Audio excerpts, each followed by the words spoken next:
किरण की सास वीना बहुत ही चटोरी थी।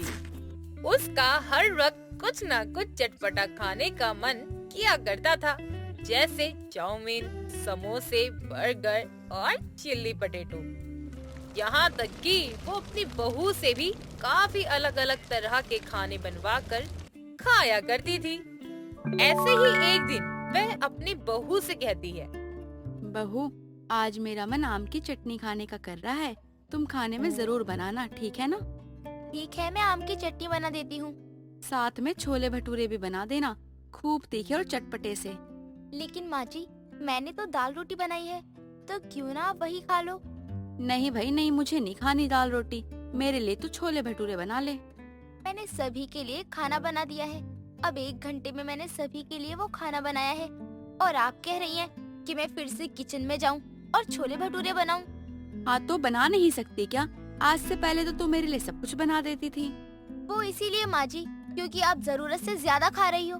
आपकी सेहत के लिए ये सब बिल्कुल भी ठीक नहीं है। तू मुझे मत बता मेरे लिए क्या सही है और क्या नहीं। तुझे जो काम बोला गया है तू वो कर। हे भगवान, पता नहीं कहाँ से इतनी चटोरी सास पल्ले पड़ गई। हमेशा अलग अलग खाने की फरमाइश करती रहती है। जा अब बना ले जाकर, क्या सोचने लग रही है? बना रही हूँ। अपनी सास के कहने पर किरण कुछ ही देर में सब कुछ बनाकर तैयार कर देती।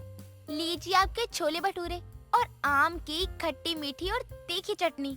हाँ हाँ बहू, जल्दी ला, मेरे मुंह में तो पानी ही आ रहा है। कितना स्वाद बनाया है तूने, मजा ही आ गया खाकर। किरण के हाथों के पकवान वीना बहुत मजे से खाती है। तभी उसका बेटा दिलीप और पति हीरालाल वहाँ आते हैं और वीना को चटकारे लेते देखकर कहते हैं, हाँ हाँ, तुम्हें तो मजा ही आएगा ना, इतना तीखा जो खाती हो। हाँ तो क्या, तुम लोगों की तरह ये रूखा सूखा खाना खाती रहूं? तुम भी खाओ छोले भटूरे, देखो कितने स्वाद बनाए हैं बहू ने। किरण, ये तुमने बनाए हैं? हाँ तो मैं क्या करती, माँ की जिद के सामने कभी किसी की चली है क्या जो मेरी चलेगी। वीना, ये सब खाना कम कर दे, अब तेरी सेहत के लिए भी ये सब सही नहीं है। मुझे समझ नहीं आ रहा है यार, सभी को मेरी सेहत की इतनी फिक्र क्यों हो रही है? ठीक है, हम नहीं कर रहे फिक्र, खाओ, तुम्हें जो खाना है खाओ। ऐसे ही कई दिन बीत जाते हैं और ये सब ऐसे ही चल रहा होता है। सास काफी तरह तरह के भोजन बनवाती है और बहू भी बनाती है। वहीं अब किरण भी अपनी सास के इन चटोरेपन से परेशान होने लगी थी, लेकिन वो बनाती और सबको खिलाती। यार तुम ये सही नहीं करती हो, माँ को रोज ये चटपटा खाना खिलाती हो। अरे कितना नुकसानदायक होता है, पता भी है तुम्हें कुछ? पर मैं क्या कर सकती हूँ, मेरी तो क्या, माँ तो पिताजी की भी नहीं सुनती है। हाँ हाँ बेटा, इसकी कोई गलती नहीं है। मैंने भी देखा है बहू को, ये तेरी माँ को कम नमक मिर्च वाला खाना देती है तो वो कहती है कि मैं खाऊंगी ही नहीं। ये सब सुनकर वीना आकर बोलती है, अरे अब ऐसा क्या हो गया जो सबको मेरे खाने से दिक्कत होने लगी है? अरे नहीं माँ, किसी को कोई दिक्कत नहीं है आपके खाने से।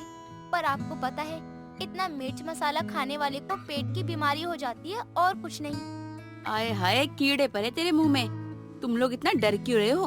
भला खाना खाने से जिसको बीमारी होती है होती रहे, मुझे नहीं होगी। अभी मैंने कुछ दिन पहले ही एक न्यूज़ देखी थी, जिसमें एक आदमी को ऐसे ही रोज रोज कुछ न कुछ चटपटा खाने की आदत थी, लेकिन इस आदत की वजह से हमेशा के लिए उसका लीवर खराब हो गया। हाँ हाँ, तुम तो कहोगे ही, तुम्हें बनाना जो पड़ता है मैं सब जानती हूँ। तुम कैसे बेमन से खाना बनाती हो? रहने दो बहू, इसको तो कुछ समझाना ही बेकार है। बेटा तुम रहने दो इसे अपने हाल पे। बेचारी किरण अपनी सास की इस आदत से बहुत परेशान हो जाती है, लेकिन ना चाहते हुए भी उसे अपनी सास के कहने पर कुछ न कुछ पकवान बनाने पड़ते थे। ऐसे ही एक दिन किरण की माँ की तबीयत बहुत खराब हो जाती है, जिसकी वजह से किरण अपने पति के साथ अपने मायके चली। अब वीना और हीरालाल ये दोनों ही घर में, जिसके कारण वीना को खुद ही खाना बनाना होता था और हीरालाल वीना से कहता है, वीना, आज तो कुछ साधारण सा ही खाना बनाना, हम दोनों साथ मिलकर खाएंगे।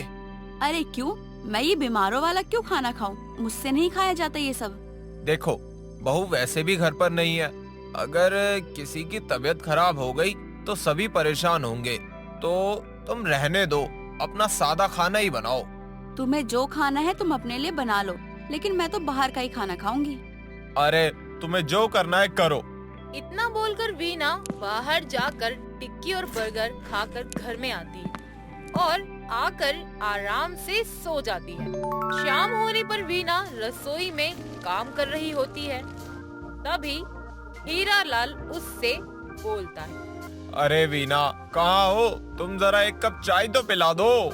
अरे हाँ हाँ लाती हूँ। सिर्फ चाय ही नहीं बल्कि समोसे भी खाओ चटनी के साथ। अरे इतना भारी खाना भला कौन खाएगा? और तुम्हें इतना समय मिल भी गया समोसे बनाने का? अरे ना ना, मैंने नहीं बनाए हैं, मैं तो सामने वाले हलवाई से लेकर आई हूँ।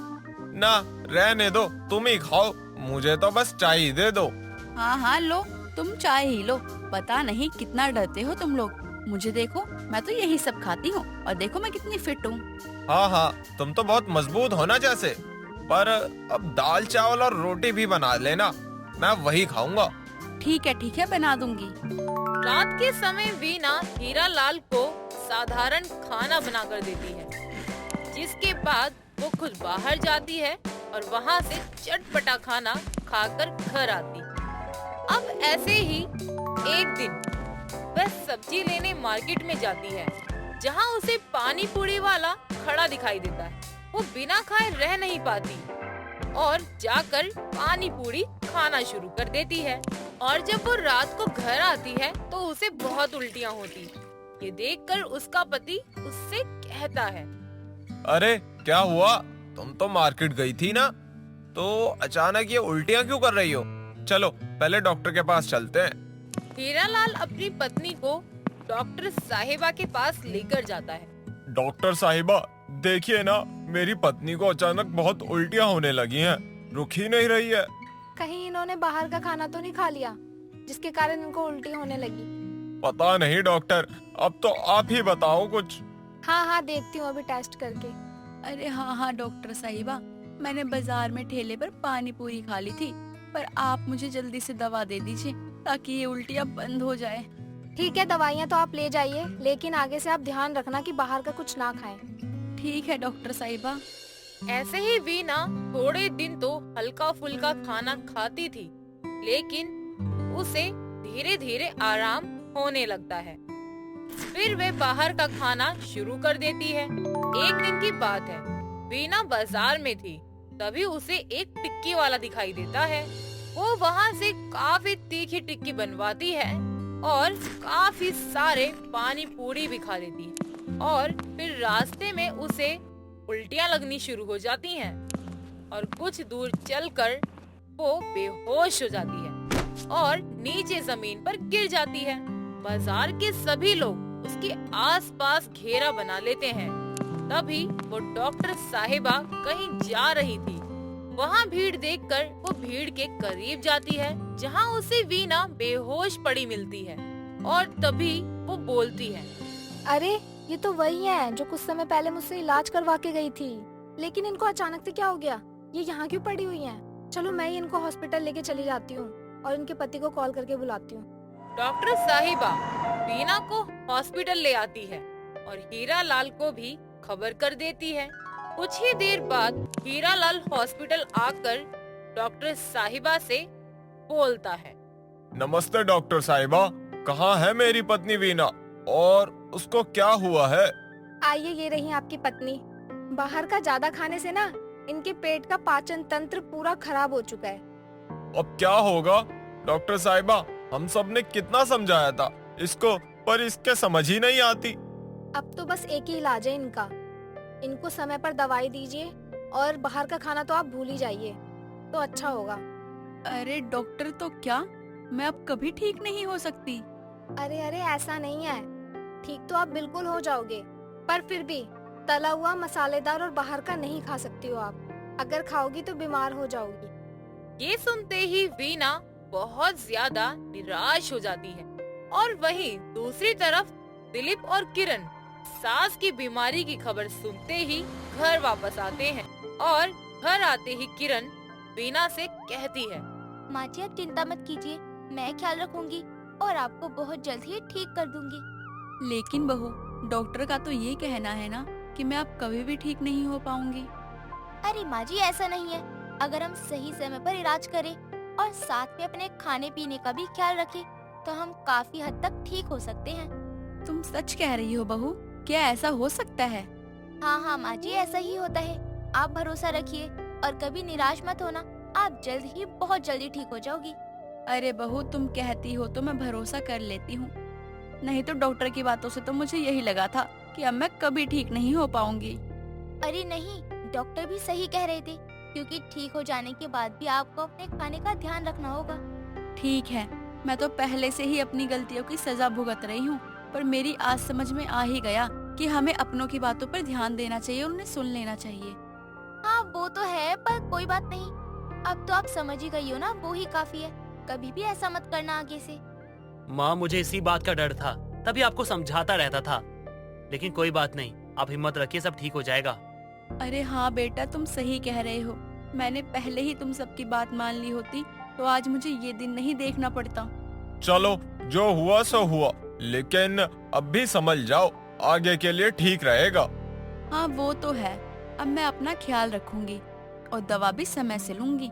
आप चिंता मत कीजिए और मुझे माफ कर दीजिए, मेरी वजह से आप सबको इतना परेशान होना पड़ा। वैसे तो किरण अपनी सास की इस आदत से बहुत परेशान थी, क्योंकि उसे रोज रोज ये सब बनाना जो पड़ रहा था। लेकिन अब सास के बीमार होने से वो और भी ज्यादा परेशान। वीना का चटोरापन तो खत्म हो गया था, लेकिन सास के बीमार होने की वजह से वो बहुत परेशान होती है और उसे बहुत बुरा भी लगता है। खैर, किरण अपनी सास का बहुत अच्छे से ख्याल रखती है और समय के साथ वीना ठीक भी हो जाती है और अब उसने चटपटा खाना भी छोड़ दिया था, जिसकी वजह से अब सभी बहुत खुश होते हैं। रश्मि अपनी ननद कनिका के साथ बहुत खुश थी। रश्मि बहुत ही सुंदर और गोरी थी, लेकिन उसकी ननद कनिका काली थी। रूप रंग के चलते उन दोनों में आपस में कोई भेदभाव नहीं किया गया, लेकिन जब भी वो दोनों साथ में होती थी तो लोग उनके बीच भेदभाव जरूर करते थे। एक दिन सुबह के समय दोनों साथ में मंदिर जा रही होती हैं कि तभी रास्ते में उन्हें उनकी पड़ोसन कमला मिल जाती है। बहू तुझे कितनी बार कहा है कि हमेशा हर जगह अपनी इस काली कलूटी ननद को मत ले जाया कर। इसे तेरे साथ देखकर ऐसा लगता है जैसे चांद पर ग्रहण लग गया हो। आंटी जी, आप जैसे लोग होते हो जो लोगों को उनकी सीरत से नहीं बल्कि सूरत से जज करते हैं, लेकिन मैं वैसी नहीं हूँ, इसलिए मेरे सामने तो आप ये गोरे काले का राग मत ही गाना। बहू मैं तो तुझे बस समझा रही हूँ कि अपनी ननद को धूप में लेकर मत निकला कर, वरना पहले ही काली भूत है, धूप में निकलेगी तो और हो जाएगी। आंटी जी, आप अपनी कम हाइट वाली लड़की की चिंता करिए जो पढ़ी लिखी भी नहीं है, बाकी अपनी ननद को मैं देख लूंगी। बहू तेरी हिम्मत कैसे हुई मेरी बेटी को नाटी बोलने की? वो जैसी भी है मेरी बहुत लाडली है, और वो पढ़ी लिखी है या नहीं इससे तुझे क्या मतलब। वाह क्या बात है आंटी जी, मैंने आपकी बेटी को नाटी बोल दिया तो आपको बहुत परेशानी हो गई, बहुत बुरा लग गया, लेकिन वही चीज जब आप मेरी ननद को बोल रही हो तब तो आपको बहुत अच्छा लग रहा था। जाने दीजिए भाभी, आप किस किस से मेरे लिए लड़ेंगी? आप बिना बात के मेरी चिंता कर रही हो, मुझे लोगों की बातों से कोई फर्क नहीं पड़ता। ननद जी, आपको फर्क नहीं पड़ता, लेकिन मुझे बहुत फर्क पड़ता है, और जो आपके खिलाफ बोलेगा मैं उसे नहीं छोड़ूंगी। मैंने ऐसा भी क्या बोल दिया जो तुझे इतना बुरा लग गया? लोग सही कहते हैं कि सच हमेशा कड़वा ही होता है। देखिए आंटी जी, आपको भी अच्छे से पता है कि आपने क्या बोला है क्या नहीं, लेकिन मैं सुबह के समय आपसे बहस करके अपना और मूड खराब नहीं करना चाहती, इसलिए आज आपको छोड़ रही हूँ। आगे से मेरी ननद के बारे में कुछ भी बोलने से पहले 100 बार सोच लेना। चलो ननद जी। रश्मि इतना कहकर अपनी ननद को लेकर मंदिर चली जाती है। कुछ देर बाद दोनों पूजा करके वापस आते टाइम मंदिर की सीढ़ियों पर बैठ जाती हैं। रश्मि को उदास और चुपचाप बैठी देखकर कनिका उससे बात करने की कोशिश करती है। क्या हुआ भाभी, आपने मुंह क्यों बनाया हुआ है? मुझसे बात कीजिए ना। अभी मुझे किसी से कोई बात करने का मन नहीं कर रहा। पता नहीं आजकल दुनिया में कैसे कैसे लोग बसे हैं। मुझे पता है आपका मूड कमला आंटी की वजह से खराब है, लेकिन मुझे ये समझ नहीं आ रहा कि आप उनकी बातों पर इतना ध्यान क्यों देती हो। भूल जाइए, जाने दीजिए। कैसे भूल जाऊं ननद जी, खुद की बेटी 4 बार भाग चुकी है, कभी स्कूल गई नहीं है, शुरू होने से पहले ही खत्म है। उसके अंदर ही इतनी कमियां ना देखकर तुम्हारे रूप रंग पर उंगली उठा रही है, बल्कि तुम अच्छी पढ़ी लिखी सरकारी टीचर हो। आज नहीं तो कल कोई ना कोई ऐसा जरूर मिलेगा जो तुम्हारे रंग को नहीं बल्कि काबिलियत को देखेगा। जब आपको इतना विश्वास है तो फिर मन छोटा क्यों कर रही हो? भूल जाइए ना उस बात को। चलिए घर चलते हैं, भैया इंतजार कर रहे होंगे, बहुत देर हो गई है। कनिका अपनी भाभी के साथ घर वापस आ जाती है और देखती है कि उसका भाई युग रसोई में नाश्ता बना रहा होता है, जिसे देखकर वो दोनों हैरान हो जाती हैं। ये क्या हो रहा है? कहीं हम कोई सपना तो नहीं देख रहे? क्या यार, तुम लोगों ने मुझे डरा दिया। अरे इतनी जोर से चिल्लाने की क्या जरूरत थी? भाई आज आप किचन में क्या कर रहे हो? वो तुम दोनों को मंदिर से आने में समय लग रहा था और मुझे ऑफिस जाना नहीं था। घर में बैठे बैठे बोर हो जाता, तो सोचा आज तुम लोगों के लिए नाश्ता मैं बनाता हूँ। ये तो आपने बहुत अच्छा काम किया। वैसे हम भी रोज एक जैसा बना बना कर बोर हो गए थे, इस बहाने हमें भी कुछ अच्छा और नया खाने को मिलेगा। ठीक है, तुम लोग बाहर जाके बैठो, क्योंकि तुम लोग ऐसे यहाँ पे खड़ी रही ना तो मैं तो नहीं बना पाऊंगा कुछ भी, इसलिए कह रहा हूँ बाहर जाओ। ठीक है भाई, हम जा रहे हैं, आप आराम से बनाओ, लेकिन हाँ बस इतना याद रखना, नाश्ता है, डिनर नहीं। तुझे क्या लगता है मैं स्लो खाना बनाता हूँ कि अगर मैं बनाने बैठा तो सुबह से रात हो जाएगी? ले, नहीं बनाना मुझे, तू ही बना। नहीं नहीं रुकिए, आप कहाँ चल दिए? ननद जी तो मजाक कर रही थी, आप बनाइए। रश्मि और कनिका हॉल में जाकर बैठ जाती हैं। कुछ देर बाद युग उनके लिए अच्छा सा नाश्ता बनाकर लेकर आता है, जिसे खाकर दोनों बहुत खुश हो जाती हैं। दिन यूं ही बीतते हैं। तभी एक दिन युग अपनी पत्नी और बहन के साथ एक पार्टी में जाता है, जहाँ सभी उसकी बहन और पत्नी को देखकर हंसने लगते हैं। तभी उनकी एक दूर की रिश्तेदार उनके पास आती है और बोलती है, युग बेटा, ये कनिका है ना तुम्हारी बहन? हाँ आंटी जी, ये वही है, लेकिन आपने इसे पहचाना कैसे? हम तो काफी समय बाद मिले हैं। बेटा मैंने तुझे नहीं बल्कि तेरे साथ तेरी इस काली बहन को देखकर पहचान गई। ये तो बचपन से भी ज्यादा काली हो गई है। लोग कहते हैं बड़े होने पर रंग रूप में कुछ तो फर्क पड़ता है, लेकिन लगता है इस पर तो उल्टा ही असर हो गया। अरे ये कौन है युग जी जो आपकी बहन के बारे में ऐसे बोल रही है और आप आराम से खड़े होकर सुन रहे हैं? तुम कौन हो जो मुझ पे उंगली उठा रही हो? मैं कनिका की भाभी हूँ और युग जी की पत्नी। अरे वाह युग, पत्नी तो बिल्कुल चांद का टुकड़ा ढूंढा है तूने। तेरी पत्नी कितनी सुंदर है। शुक्रिया आंटी जी मेरी तारीफ करने के लिए। मेरी ननद की बुराई करके अच्छा नहीं किया आपने। बहू अगर तुझे बुरा लगा हो तो माफ कर, लेकिन मैंने तो बस जो सच था वही बोल दिया। कोई बात नहीं आंटी जी, अब हमें देर हो रही है, हमें घर जाना चाहिए। आपसे फिर कभी मुलाकात होगी। युग अपनी पत्नी और बहन को जबरदस्ती घर लेकर आता है। तभी रश्मि गुस्से में युग से बोलती है, युग जी आपने मुझे उस औरत को ठीक से जवाब क्यों नहीं देने दिया? उसे भी पता चलना चाहिए कि मेरी ननद में कोई कमी नहीं है। रश्मि ये तुम्हें लगता है, लेकिन वो भी अपनी जगह सही है। कनिका का रंग काला है, जिसके कारण उसकी शादी अभी तक नहीं हो पाई। मतलब आप भी उन लोगों में से हैं जो पहले सूरत देखते हैं, उसके अंदर क्या गुण है इससे आपको कोई फर्क नहीं पड़ता। अरे मैं नहीं, लेकिन आजकल सभी लोग सूरत देखते हैं। युग और रश्मि आपस में बहस कर रहे होते हैं। तभी कमला अपनी बेटी की शादी का कार्ड लेकर उनके पास आती है। बहू तूने कहा था ना कि रूप रंग मैटर नहीं करता। आज उसी के दम पर मैंने अपनी बेटी की शादी एक अच्छे और बहुत पढ़े लिखे अमीर घर में तय कर दी है। क्या? लेकिन कब, कैसे? कल की शादी है। उनके यहाँ डायरेक्ट शादी ही होती है, सारी रस्में उसी दिन होती हैं। चलो अच्छा है आंटी जी, किसी का तो घर बसेगा। मैं तो कनिका का रिश्ता ढूंढ ढूंढ के परेशान हो गया। क्या कर सकते हैं बेटा, सब कुछ किस्मत की बात होती है। मेरी बेटी कनिका से छोटी है, फिर भी उसकी शादी हो रही है, लेकिन कनिका की अभी तक कहीं बात नहीं बनी। कमला इतना कहकर वहाँ से चली जाती है। अगले दिन बारात आती है और रश्मि लड़के को देखकर दंग रह जाती है, क्योंकि वो शहर से टॉप अमीर लोगों में से एक था। उसे कुछ ठीक नहीं लगता है। तभी वो मौका देखकर उसे बात करने के लिए जाती है, जहाँ उसे पता चलता है कि कमला की बेटी ने उसकी ननद की डिग्री दिखाकर लड़के को इम्प्रेस किया है। तभी वो लड़के को सब सच बता देती है और लड़का कमला से बोलता है, आंटी जी ये क्या कह रही हैं?